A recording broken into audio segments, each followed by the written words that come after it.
E o tema de hoje é um tema pós-Olimpíadas. O tema de hoje é vencedores. A palavra que nós gostaríamos de usar era campeões, mas imaginamos que para a série não ficava tão agradável aos ouvidos colocar. Hoje teremos a mensagem campeões, mas a mensagem vencedores. E de fato essa Olimpíada, ela nos trouxe alguns bons momentos de vermos vencedores. Vermos pessoas que conquistaram medalhas. Alguns que para mim foram destaque, não sei para você. E o Usain Bolt, que o Juninho já comentou, que é o Alfa, né? O curso Alfa. E o Usain Bolt, que chegou à sua nona medalha olímpica em 9 competições que ele teve, ele foi ouro nas 9. Nós temos o Phelps, que foi tema do nosso culto também aqui, foi tema da nossa mensagem, alguém que teve uma experiência com Deus e segue ganhando medalhas. Eu fiz a mensagem falando que ele tinha 18 medalhas, eu acho. Aí na segunda-feira a gente teve que atualizar para 20. Quando o vídeo foi compartilhado na quarta, ele já tinha 23, então eu já nem sei mais quantas medalhas ele tem, mas é um monte. A seleção brasileira que finalmente ganhou ouro, ali alguns brasileiros, na verdade, que ganharam ouro e que ganharam destaque. Você deve ter visto ali alguns desses aí. O rapaz da vara, que eu esqueci o nome agora. Thiago Braz. Obrigado, Juninho. Ainda bem que tem o Juninho por perto aqui. Thiago Braz, o rapaz do boxe, que é o Robson, tá certo, Juninho? O Robson, a Rafaela Silva, que ganhou medalha de ouro no judô, e por aí vai, o Alisson. Vários brasileiros que nos deram alegria pela conquista que tiveram. Mas eu queria dar destaque nessa noite para essa equipe aqui. Teve gente que fez até o vôlei de ouro da seleção masculina. O vôlei de ouro não, o ouro do vôlei da seleção masculina. Foi incrível o que aconteceu e o exemplo que nós podemos tirar de lição do que aconteceu a partir dessa seleção. Eles expressaram tudo que nós falamos na série. Em primeiro lugar, o treinador Bernardinho é viciado em treinos. E o pastor Daniel começou essa série falando sobre treinos, sobre como citou inclusive Bernardinho, de como é importante ralar no treino, de como tem coisas que só o treino faz, e esse vício do Bernardinho em treino, de mostrar o quanto o treino é decisivo para a hora dos jogos. Essa seleção passou por jogos dificílimos. Se você vai ver, essa seleção enfrentou um jogo com a França, que era tão decisivo, que se perdesse estava fora das Olimpíadas na primeira fase. Ia ser a maior derrota da história da seleção de vôlei masculina, em casa. Eles tiveram jogos difíceis, que foi a nossa segunda mensagem. Eles passaram por derrotas.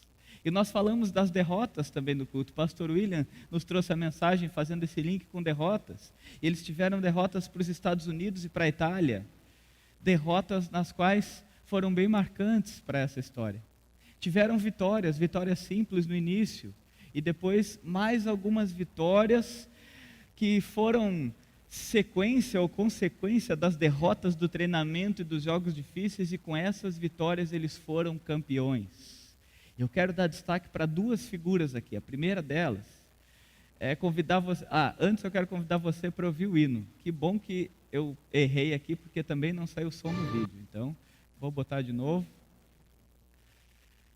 Preste atenção na emoção desses jogadores, depois de derrotas, de treinamento, de jogos difíceis e de vitórias, o momento que eles chegam à conquista. O momento que eles sobem ao pódio e que o hino brasileiro é cantado.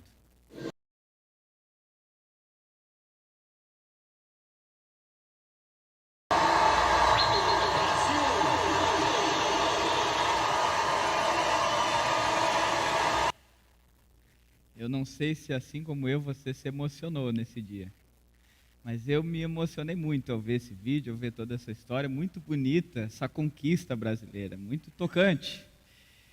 Algumas imagens dessa vitória marcantes, a celebração, a alegria, a lágrima de ver nós lutamos, nós treinamos, nós ralamos, enfrentamos dificuldades, perdemos, vencemos e agora somos vitoriosos. E dentre essas figuras marcantes, uma que eu gostaria de dar destaque é o Bernardinho, o treinador dessa seleção. O treinador Bernardinho é o treinador mais vitorioso da história. Nenhum treinador chegou perto dele. Ele disputou 9 Olimpíadas, somando as Olimpíadas entre jogador e treinador, e de 9 ele levou medalha em 7. Levou 4 medalhas com a seleção masculina, 2 como treinador da seleção feminina, que nós falamos nos Jogos Difíceis, as 2 medalhas de bronze, e ainda uma como reserva, levantador reserva no tempo que ele jogava.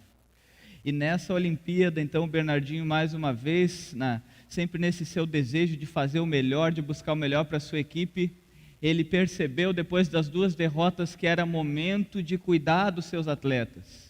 E ele deu 2 declarações que eu achei muito interessante. Imagina a situação, o Brasil em casa, o Brasil derrotado, o Brasil pressionado, os atletas representando uma nação e podendo fazer parte dessa derrota histórica que seria uma vergonha. E Bernardinho, ele trouxe 2 frases que para mim chamaram muito a atenção das entrevistas dele. Essas frases eu encontrei no site do IG, sports.ig, que ele disse o seguinte, que ele pensou na hora das derrotas: eu tenho que buscar ser uma ferramenta melhor para que eles, os atletas, desempenhem seu papel. Mas se alguém achar que eu vou ficar sentado no banco, nem vem jogar. Ele disse: eu estou junto com essa equipe, e essa equipe tem que estar junto comigo. Quem está aqui comigo tem que saber, eu não vou ficar no banco olhando a nossa derrota. Eu vou para a guerra, eu vou para o jogo, eu vou para a luta, eu vou enfrentar os desafios. E uma segunda frase dele ainda sobre essa seleção, foi quando essa seleção, então, na mesma entrevista, ele dizendo: nós estávamos com as costas na parede, mas o time demonstrou capacidade de lutar. Ele disse: nós estávamos de fato numa situação decisiva, na qual eu coloquei esses jogadores nos meus braços, mas ao mesmo tempo que eles estavam nos meus braços, eu disse para eles: vocês estão nos meus braços, mas só segue comigo quem está disposto a pagar o preço, a lutar, a ir atrás dessa vitória, a enfrentar essa batalha. E esse é um símbolo da vitória brasileira nas Olimpíadas, e nesse link com as Olimpíadas da vida, serve de lição também para a nossa vida. Percebemos como é importante líderes, pessoas que nos influenciam, que nos incentivam, que não somente nos acolhem e dizer tá bom assim, mas de nos incentivar a ir para frente, nos incentivar a crescer na vida, nos incentivar a enfrentar as batalhas da vida. E é bonito quando existem líderes como o Bernardinho que diz: eu vou com vocês, eu não vou ficar sentado, conte comigo. Esse era Bernardinho, esse era o conselho dele para os seus atletas. E olhando para as Olimpíadas da vida, eu convido você a acompanhar comigo a história de Davi. No momento que ele celebra as grandes vitórias que ele teve, no momento que ele comemora, no momento que ele vive como um campeão, e olha para a equipe maravilhosa que ele tinha, essa equipe de vencedores que estavam com ele. Eu quero convidar quem tem a sua Bíblia e quiser acompanhar, olhar comigo o texto, então, 2 Samuel, capítulo 23, versículo 8 até o 17, que nos conta um pouco dessa equipe de Davi. Davi foi o personagem que nos acompanhou durante toda essa série. Nós vimos que de fato Davi treinou, Davi enfrentou jogos difíceis, Davi teve derrotas, Davi teve vitórias, mas Davi foi um vencedor. Davi foi um vencedor a tal ponto que quando ele é lembrado em Atos capítulo 13, versículo 36, que o apóstolo Paulo se refere a ele, ele vai dizer: Davi serviu ao propósito de Deus em sua geração. Ele foi um homem que viveu o propósito de Deus, com acertos, com erros, com vitórias, com derrotas, ralando, indo à luta, treinando, se dedicando, e no final ele foi um vitorioso. E olhando para as Olimpíadas da vida, esse é o reflexo da nossa vida. Olha agora comigo então o que diz 2 Samuel capítulo 23, do 8 em diante, falando sobre essa equipe que Davi tinha com ele. A palavra de Deus nos diz assim: esses são os nomes dos principais guerreiros de Davi. Jabezão, um tacmonita, chefe dos 3 guerreiros principais. Numa ocasião, com uma lança, enfrentou 800 homens numa mesma batalha e os matou. Depois dele, Eleazar, filho do Adoíta Dodô, Ele era um dos 3 principais guerreiros e esteve com Davi quando os filisteus se reuniram em Pas-damim para a batalha. Os israelitas recuaram, mas ele manteve a sua posição e feriu os filisteus até a sua mão ficar dormente e grudar na espada. O Senhor concedeu uma grande vitória a Israel naquele dia, e o exército voltou para onde Eleazar estava, mas somente para saquear os mortos. Depois dele, Samá, filho de Agé de Ará. Os filisteus reuniram-se em Leí, onde havia uma plantação de lentilha. O exército de Israel fugiu dos filisteus, mas Samá tomou posição no meio da plantação, defendeu-a e derrotou os filisteus. O Senhor concedeu-lhe uma grande vitória. Durante a colheita, 3 chefes do batalhão dos 30 foram encontrar Davi na caverna de Adulão, enquanto um grupo de filisteus acampava no vale de Refaim.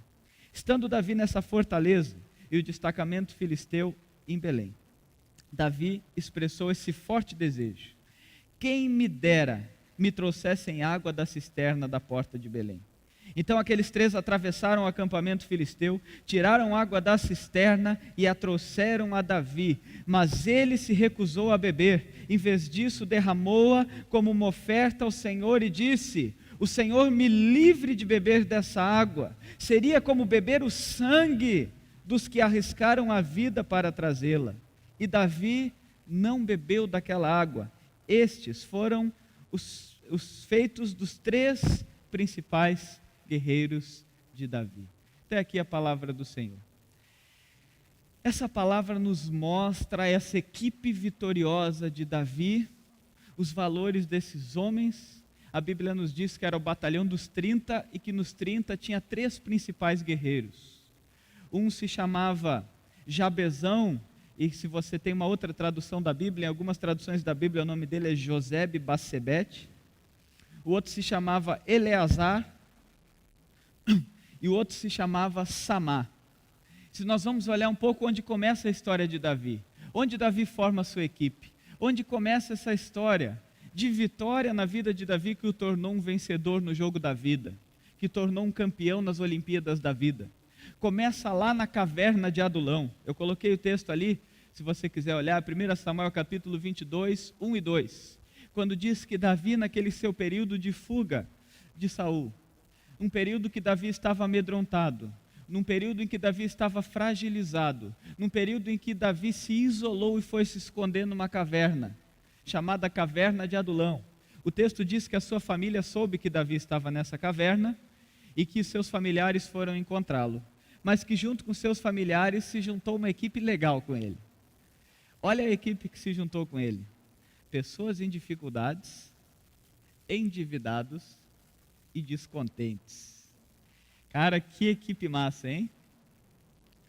Imagina o louvor dessa equipe, a alegria está no coração, hein? A alegria está no coração, só que não. Eram pessoas em dificuldades que ficaram sabendo: Davi, o nosso grande líder, está escondido, com medo, querendo se isolar do mundo, vamos encontrá-lo. Eram pessoas endividadas, e a gente sabe como é o discurso com quem se endivida. Pô, cara, como é que tu chega a esse ponto? Como é que você não cuidou? Não sabe economizar? Não se organiza? Sabe aqueles discursos prontos que a gente tem? E que de fato a pessoa pisou na bola de alguma maneira para chegar a esse ponto? Os endividados foram procurar Davi. Os descontentes foram procurar Davi. Pessoas que não tinham alegria na vida, pessoas que não tinham contentamento com quem eram, com o que tinham e com o que faziam. Essas pessoas foram encontrar um líder escondido numa caverna. Eu acho que é uma das imagens que mais tem a ver com a igreja. Reunião de gente que não consegue fazer tudo certo, de gente que se sente fragilizada, de gente que às vezes está nessa caverna. Não é caverna de Adulão, mas é um lugar onde nós temos uma certeza: Deus trabalha aqui. Davi foi para a caverna de Adulão desesperado e encontrou um Deus consolador. Se uniram a ele homens totalmente enrolados na vida, totalmente confusos, totalmente vacilões, como diz o ditado.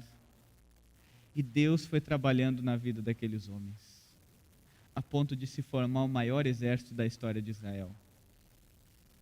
O maior guerreiro que começou a treinar sua equipe escondido numa caverna, com a maior equipe, que era uma coleção de gente que não vivia a vida, de gente que deixava os dias passar, de gente que não acertava o passo, de gente que não sabia jogar o jogo da vida.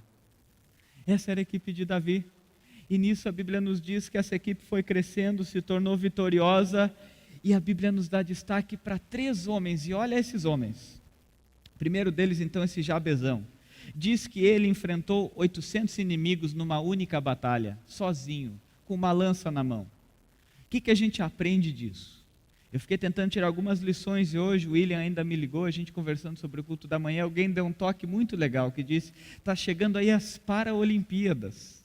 E as Paralimpíadas, sim, tem verdadeiros campeões só de estarem nas Paralimpíadas.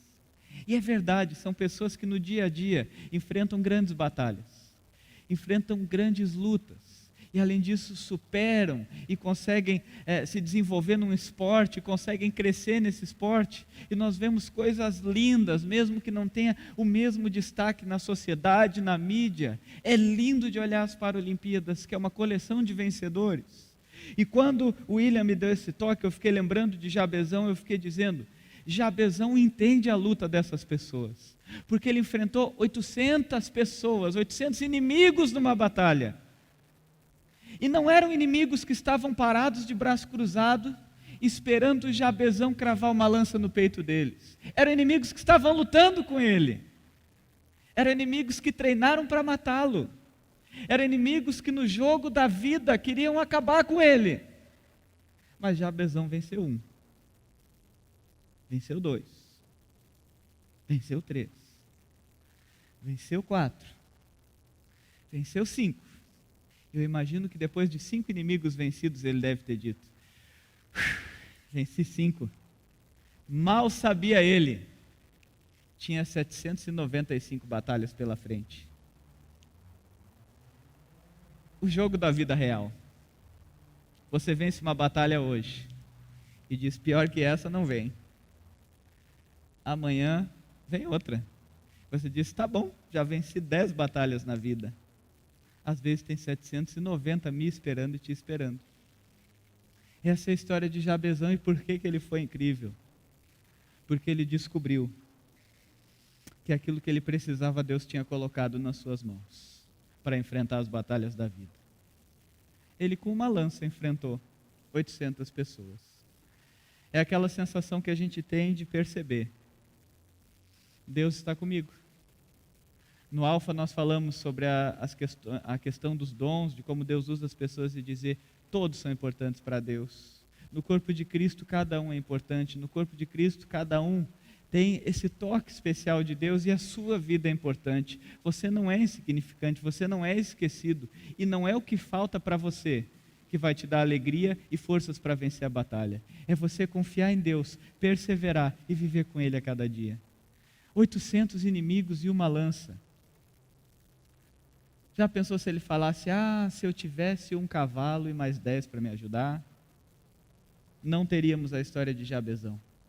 Muitas vezes nos jogos da vida a gente fica com essa, o dia que eu tiver, se acontecer, quando eu conseguir, na hora que...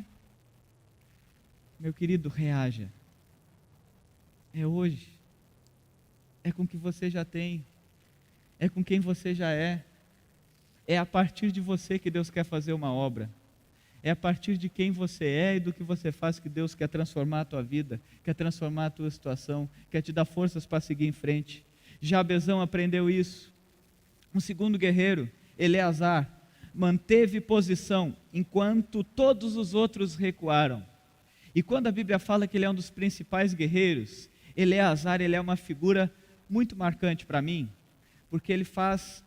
eu ter várias imagens para representar Eleazar. Por exemplo, Uma delas que é meio brincadeira, mas eu vou contar para vocês. Eu acho que eu já contei em um culto ano passado.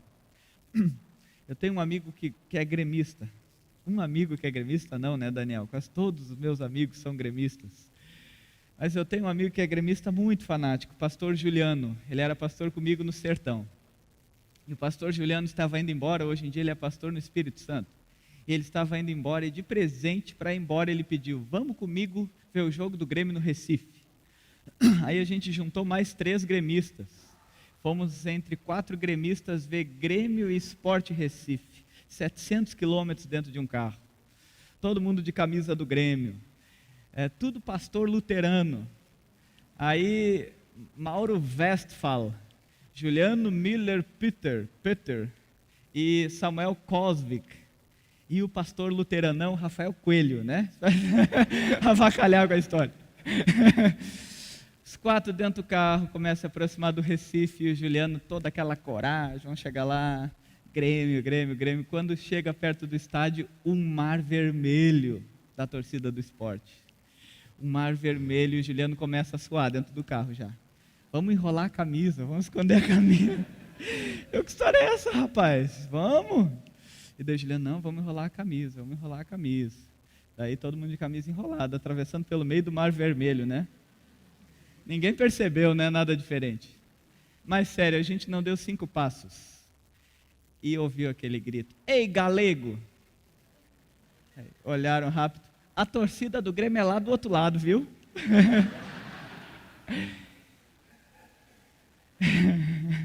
Vocês estão rindo que não é com vocês, né? Eu só pensei assim: eu sou preto. Se essa torcida se virar contra nós, eu jogo a camisa fora e digo: vamos acabar com esses galegos de uma vez.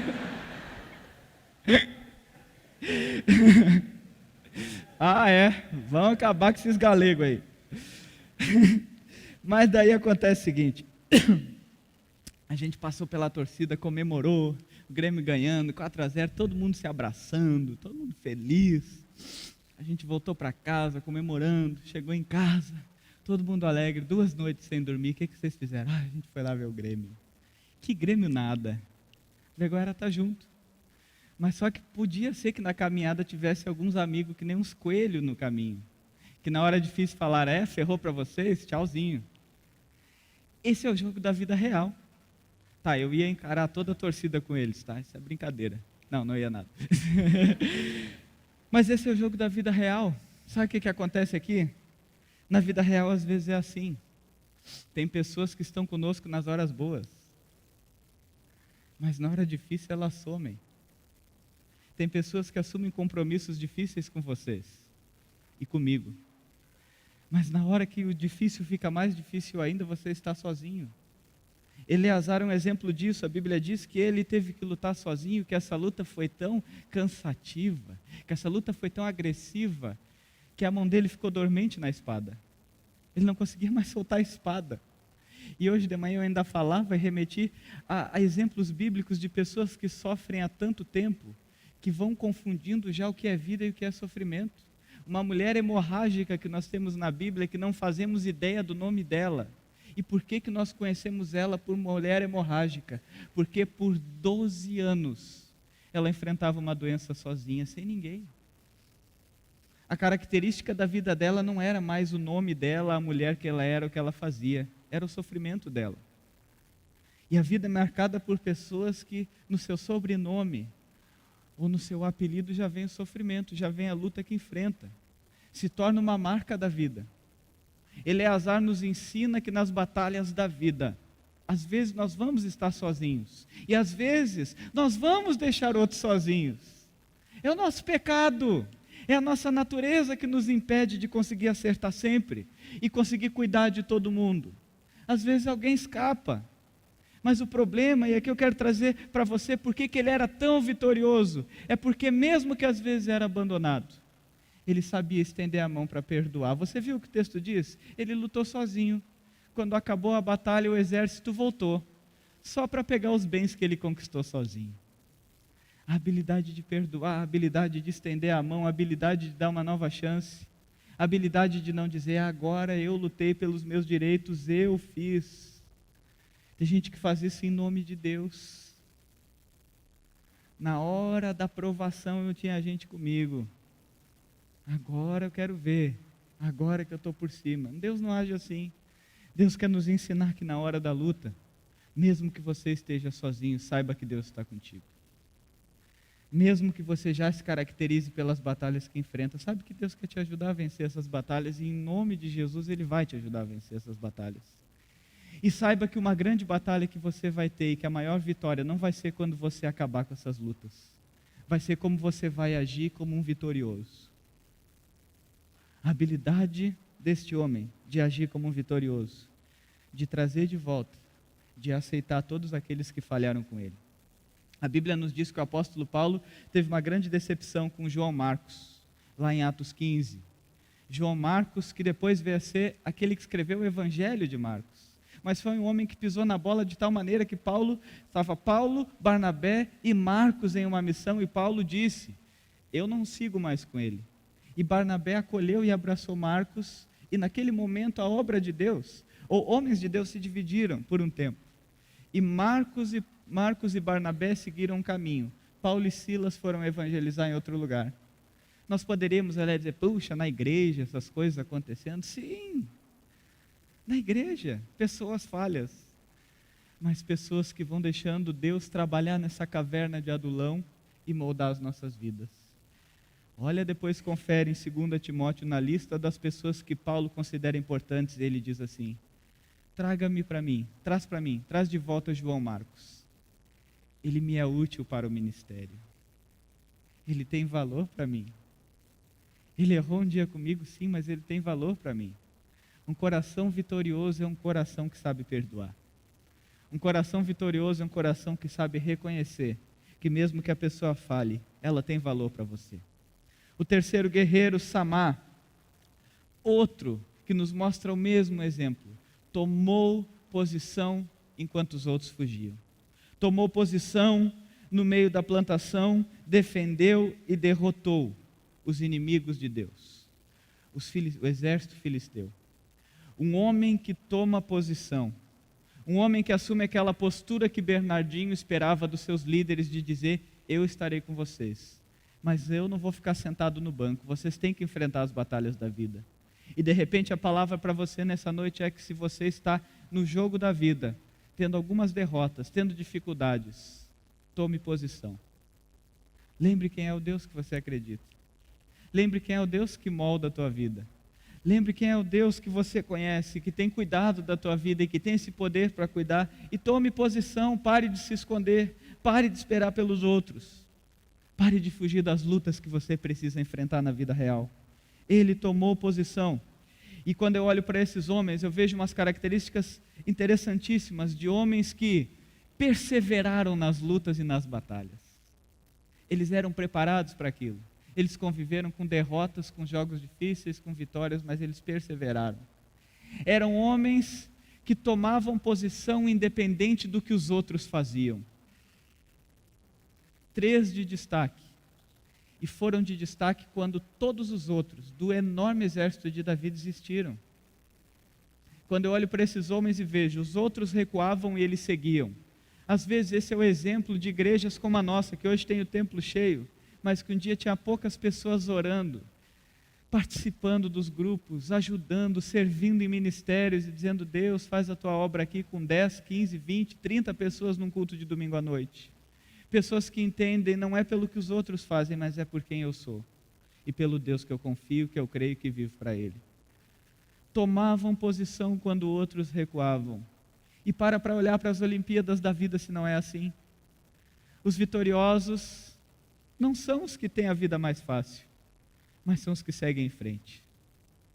Os vitoriosos não são os que nunca perdem, como William comentou ainda na pregação dele, mas aqueles que na derrota levantam a cabeça e vão de novo para a batalha. No jogo da vida real é assim, nas Olimpíadas da vida é assim. E esses homens, apesar de tudo que conquistaram, foram um exemplo de amor e de humildade. Sabe por que Davi foi um vitorioso? Porque quando Davi olhava para trás, ele dizia, eu tenho amigos. eu tenho pessoas que me amam comigo. Davi serviu a sua geração. E quando ele olhava para trás, ele lembrava: eu sou campeão, porque a minha equipe não me deixava sozinho. Que coisa linda na vida real, quando nós olhamos para trás e na nossa história vamos ter amigos. Vamos ter pessoas como essa que Davi encontrou, homens já vitoriosos, homens acostumados com o brilho da vitória, homens que não precisavam provar mais nada para ninguém, homens que já enfrentaram batalhas gigantescas, como essa de enfrentar 800 inimigos de uma vez só. De repente, homens como esse ouvem o desejo de Davi, dizendo: ah, como eu queria beber daquela água da cisterna. E diz que os três arriscaram a vida por ele, depois de terem conquistado tudo. Arriscaram a vida por ele, depois de já terem vencido batalhas, que poderiam fazer sentá-los a vida inteira e não se preocupar com mais ninguém, e saber o meu nome foi escrito. Mas a grande batalha da vida e a grande Olimpíada da vida é a gente perceber que a nossa vida não é resolvida e decidida pelo hoje, mas por tudo que aconteceu na nossa história, e se no final, ao olhar para trás, nós vamos ter servido a Deus e nós vamos ter amado as pessoas.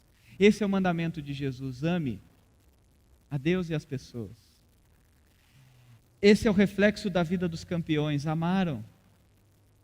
Não tinham necessidade de se sacrificar dessa maneira depois de tudo que conquistaram, mas eles conheciam um Deus verdadeiro, que os chamava para amar a Ele e as pessoas. E olhando para isso, eu quero fazer um link com a vida de Serginho, que ele nos ajuda com algumas frases. Quem não acompanha o vôlei, eu vou explicar um pouco. Serginho, ele é o líbero da seleção de vôlei, e ele disputou 4 Olimpíadas, sendo 2 medalhas de ouro olímpica. Ele foi vencedor em 4 Olimpíadas, eu não sei quantas ele disputou, mas ele, nas 4 últimas, ele ganhou medalha, 2 de ouro e 2 de prata. E perguntaram para o Serginho, e foi uma entrevista que ele deu para a Zero Hora, na Zero Hora, fizeram a seguinte pergunta para ele: e aí, Serginho, você, hein, o maior vencedor da história, o que você me diz sobre isso? Está aí uma frase que ficou bem famosa dele: eu não me acho merecedor, eu sou um cara normal, eu sou só o Sérgio, filho da dona Didi de Pirituba. Queridos, ser vencedor é no final você lembrar quem você é. A nossa oração como pastores da Pedro pode ter certeza de sempre saber que tudo que acontece na obra de Deus não é por nossa causa. Não tem o nosso nome escrito embaixo. A gente não merece isso aqui. A gente não merece esse privilégio de pregar a palavra de Deus. Nós não merecemos o privilégio de ver Deus cuidando da nossa vida dessa maneira como igreja. A gente sempre tem que lembrar que nós vamos seguir sendo pecadores, falhos, necessitados do agir, da graça e da glória de Deus nas nossas vidas. Não está em nós esse poder. Serginho lembrava e dizia: medalha de ouro, eu sou o mesmo. Não sou eu que faço acontecer. Eu sou o filho da dona Didi. É interessante na história dele, nessa mesma entrevista da Zero Hora que fizeram o jogo contra a Rússia, foi a semifinal, e perguntaram: Serginho, como você se sente ao chegar na 4ª final olímpica? O que vocês acham que ele falou? Olha a resposta dele: como eu me sinto ao chegar na 4ª final olímpica? Eu me sinto cansado. Apontou para a quadra e disse assim: eu não aguento mais estar ali dentro. Queridos, os vitoriosos na vida reais, eles lutam. Eles cansam. Eles se sentem fracos. Mas eles confiam num Deus que dá vitória. Eles lembram quem eles são. Eles sabem que não são merecedores de estarem ali. Mas eles sabem que mesmo na fraqueza deles, Deus os fortalece. Serginho sabia: tem uma medalha sim, estou indo para a minha 4ª disputa, mas na verdade eu estou cansado, porque a batalha da vida real cansa. Jogar o jogo da vida cansa, desafia, nos chama para batalhas muito fortes. Eu estou cansado, eu não aguento mais. Eu posso estar falando para gente que está dizendo exatamente a mesma frase em relação à vida real. Mais uma etapa concluída. Mais um desafio vencido, mas na verdade você está cansado. Na verdade você está dizendo, eu não aguento mais. Eu queria uma caverna de Adulão. Eu queria um lugar para me esconder. Eu queria um sofá. Eu não aguento mais. Mas Deus te chama para essas batalhas e te diz, enfrenta, que a vitória vai ser linda. E ainda depois do ouro, ele deu uma segunda entrevista, falando assim, o vôlei me deu tudo isso, me deu isso, aliás, e apontou para a medalha. E apontando para a medalha ele disse, o vôlei me deu isso, mas junto com isso o vôlei também me deu uma hérnia de disco, tenho 4 parafusos nas costas e uma cirurgia no joelho. Porém, o vôlei me deu amigos e conquistas que eu vou levar para a vida inteira. Isso é ser vitorioso. Tem marcas aqui, porque eu escolhi lutar. Tem marcas aqui, porque eu escolhi seguir em frente. Dizem alguns estudiosos que nós vivemos em época e que a nossa geração é a geração de atalhos, que quer chegar à medalha sem treinar, que quer chegar à medalha sem jogos difíceis, que quer vencer na profissão, que quer vencer na vida sem enfrentar as batalhas. Mas nós não podemos esquecer que, apesar de vivermos com muita informação, essas informações não nos preparam para a batalha. Eu acho que o pastor Daniel mostrou uma imagem na primeira mensagem de treinamento, pelo menos estava no material que a gente pesquisou, de uma bailarina. Você mostrou os pés da bailarina? Não chegou a mostrar? Os pés de uma bailarina. E mostra ela então naquela posição que a bailarina fica, com um pé vestido com a sapatilha, rosa, bonitinho, enfeitado, e outro pé que estava descalço. Naquele pé descalço, muitas feridas, muitos calos, sangue, ataduras, mostrando a verdade da vida real. O vencedor traz uma marca com ele. O vencedor Serginho, de 4 medalhas, leva uma herança nem tão boa assim. Hérnia de disco, 4 parafusos nas costas, cirurgia no joelho. Mas o vencedor ao chegar no final, e assim foi com Davi, assim pode ser com você e comigo. Ele vai dizer, nessa trajetória, quando eu olho para trás, tem conquistas incríveis e amigos. Se tem uma lição para nós, e se eu poderia resumir essa mensagem, o verdadeiro campeão não esquece quem ele é, não esquece da sua limitação. O verdadeiro campeão, quando ele olha para trás, ele vê que ele serviu a um propósito maior do que ele mesmo. E o verdadeiro campeão, ele além de não ser egoísta, além de não pensar só nele, além de ter um propósito maior na sua vida, quando ele olha para trás, ele tem o rosto de pessoas. Eu já falei essa experiência e eu repito para encerrar a mensagem. Eu não me considero um campeão, eu me considero muito mais o Serginho dos 4 parafusos nas costas. Mas eu lembro de uma vez que eu tenho certeza que Deus falou comigo. Foi um ano que eu estava numa crise muito grande, emocional, cansado do trabalho, que eu apontava para a quadra, a cada vez que eu tirava férias e apontava para a quadra que se chamava Igreja e Ministério, eu dizia, eu estou cansado de estar ali, estou cansado dessa batalha. De repente, semelhante a você, que às vezes está no seu trabalho e já está pensando que amanhã é segunda e aponta para aquela quadra e diz, eu estou cansado dessa batalha. De repente, são pessoas que você tem dificuldade e aponta para aquela quadra e diz, eu estou cansado dessa batalha. E eu estava exatamente assim. Eu apontava para a quadra e dizia, eu estou cansado dessa batalha. Eu não queria voltar para o trabalho porque eu estava muito cansado. E eu pedi para Deus falar comigo e resolvi orar e caminhar na praia para que assim Deus fizesse. Quando eu fui correr na praia, com a ilusão, estava no Campeche, na casa do meu tio, com a ilusão que as gaivotas estariam cantando, eu estaria correndo, ia ter uma música de fundo, tudo estaria bonito.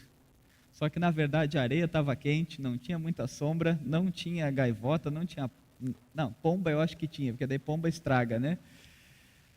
Mas eu sei que eu sentei numa sombra e fiquei mais de 1 hora ali parado, falando, Deus fala comigo, não consegui orar, dizia, Deus me ajuda, fala comigo. eu voltei para casa com uma convicção que Deus falou comigo. Não sei como.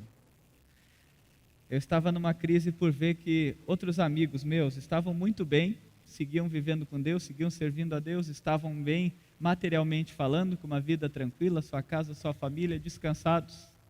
E eu estava ralando na obra de Deus.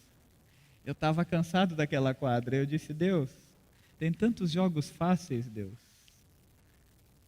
Eu estou cansado. Eu sei que daí quando eu voltei, tinha uma mensagem para mim de Deus. Deus falou exatamente assim comigo, e daí você interprete da maneira que quiser isso aí, porque eu não sei como ele falou até hoje, mas eu sei que ele falou.